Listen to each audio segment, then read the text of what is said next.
Welcome to another edition of Small Talk for You.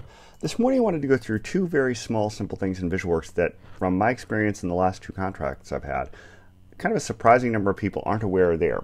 First off, if you go into the launcher in VisualWorks, and this is also available in Object Studio if you open the VisualWorks launcher, and you click down here with the left button, you get a list of all of the stored repository definitions you can connect to. So I can immediately connect to, say, the Syncom Smalltalk's public repository. Likewise, if I right-click, notice I get these options here for the one I've connected to. So I don't need to go to the store menu. I can browse published items and so on. The other thing, though, that people don't seem to know about is importing and exporting repositories. So if I go to Export Repositories, I'm going to get this little dialog, and I'll put in, say, Repo2, since I don't really want to overwrite my original one. And I'll just do Save, and it'll drop it out.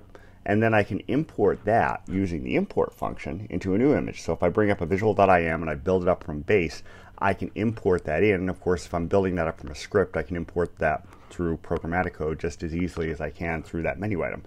But in my experience, a surprising number of people are not aware that these menu options, left button to connect and disconnect, right button to do work with the repository and export things, and open the repository manager, which allows you to come in here and get the definitions so that you can edit the names, the environment, the username and password, and so on. So you can add these by hand this way.